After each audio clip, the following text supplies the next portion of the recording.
I'm with Patrick Holford, the nutrition guru. And as you've probably noticed on Cigar, we don't have a lot of sit-down interviews. But when it comes to Patrick, he's somebody special and he inspires. And I would listen to him if I was you. Patrick, how are you doing? Very well. Thanks for having me. I'm going to just start off by saying that 10 years ago, I bought this book, The Optimum Nutrition Bible. Okay, back when I thought I knew everything. As you get older, you realize you don't know that much, but yes. And kind of changed my life. Actually, when I read it, the first thing I thought is one day I'd like to meet you. So here we are. Here we are. Now you've got a book. This is the 10 secrets to 100% healthy people. And if I tell you I'm not 100% healthy after going through this book, Patrick, tell us what what was the motivation and what are the main things that you would like people to get out of this book? Well, I've been studying this area for 30 years, and my interest is how to maximize performance and never get sick. Most of the diseases people get, diabetes, heart disease, even Alzheimer's, you do not need to have. They are unnecessary if you do the right thing. Right. And I think I've discovered what the critical factors are that keep you firing on all cylinders. Okay. The book itself was informed by a survey we did on over 55,000 people. Sure. And we actually looked at those super healthy people who wake up full of energy, feel great all the time, never get sick. Yeah. What's their secret? What do they do, compared to the rest of us in average poor health? Yes. That I call vertically ill. That is, we are upright, but we don't feel great. Okay. We don't wake up pumping with energy. We need caffeine, we need sugar to keep going. Definitely. So what's their secret? That's the point of the book. One of the things that stood out for me was, and I think everybody does it, is they blame it on the genes. Aha, yes. It's, no, I can't look like you, I can't look like you, Patrick, because I don't have your genetics. Yes. Tell us a bit about that. Well, first of all, it's a myth. Even if you take cancer, like breast cancer, 15% of it is down to genes. Most of it's down to what we do. Alzheimer's, only one out of 100 cases is caused by genes. And what's really amazing is that recent discoveries have shown that it's not just the genes that you inherit, which if you think of, they're a bit like the programs you've got on your computer. Right. But it's whether the gene is activated, or it's called expressed. Sure. And now we learn that nutrition actually can change the expression of your genes. So you can literally change how your genes function by changing what you put in your mouth. And that's pretty cool. I mean, for example, there's an antioxidant called resveratrol. I was going to talk to you about that. Yeah, yes. I mean, it's pretty cool. It is. And it's in red wine. It's in the good stuff, not the bad stuff. Right. There's more in Merlot, as it so happens. Okay. And it's in berries.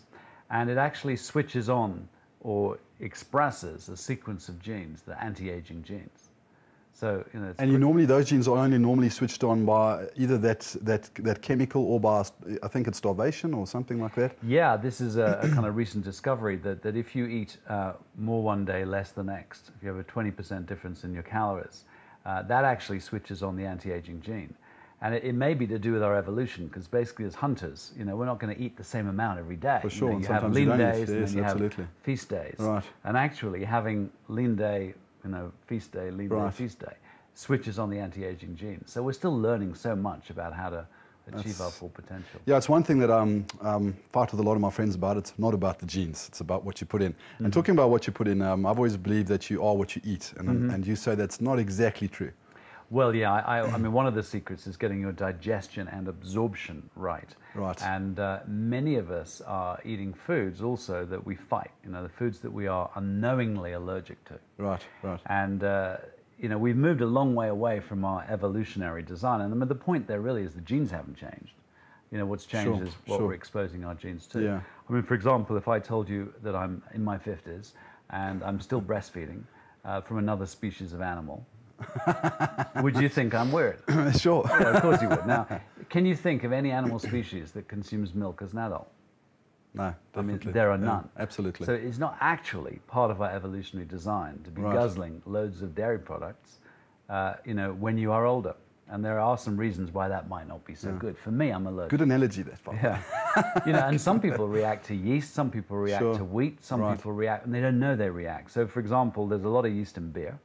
There's a little bit in wine, there's none in champagne, and there's none in a margarita.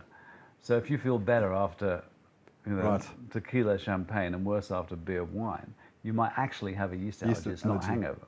Yeah, let's just talk a little bit about allergies. What is the best way, and you've mentioned it in your book, to test for them? It is quite a simple thing, and people don't actually realize that a lot of people actually have allergies, but that you can actually, if you just get on the right road for a little while, you can actually get over that. That's right. Most allergies involve a certain kind of antibody Right. And you can test on a simple sample of blood, you can find out exactly what your body is fighting.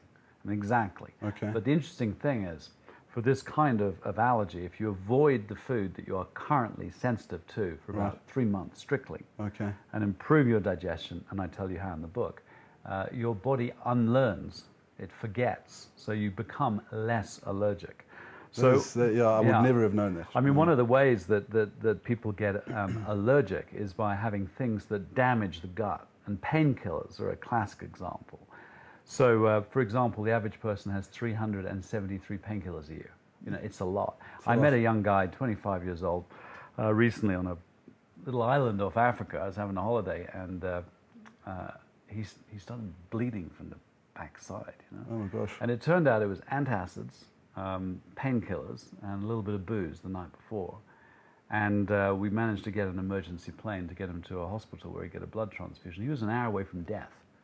A healthy, strong, 25-year-old guy, just through too many painkillers. Too many painkillers. Damages the gut, then foods get through incompletely digested.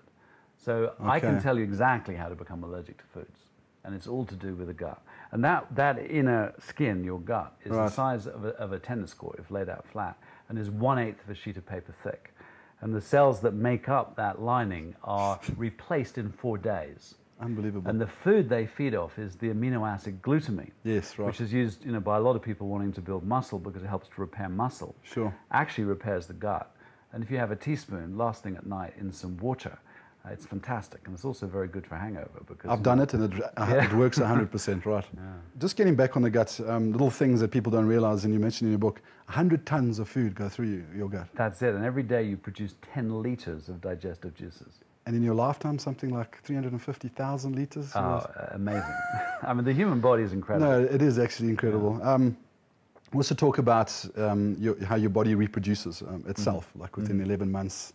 Basically, half of your body renews itself. Absolutely. And so on. I think people don't really get that, is that you... That's right. And that one of the fundamental principles of optimum nutrition is if you can give every one of your cells the perfect supply of nutrients every second of every day, then you literally can rebuild a new body. I mean, you can reverse the aging process. And I've seen so many people with, you know, chronic diseases that are so-called incurable, and they recover. But I think part of the reason for writing the 10 Secrets book is that most people have no idea how great they could feel. I mean, they just don't know. Absolutely. And they think, you know, I'm fine. And definition of fine, by the way, is fucked up, insecure, neurotic, and emotional. And they do the questionnaire, and they find they score 60%. And they go, wow, I didn't know there is more, you know, than you can feel. And if you follow what's in the book, what happens, you know, there is one serious problem if you do all this to the letter, and that is you end up with so much energy. What are you going to do with all that energy? I get up at 6 in the morning and write books.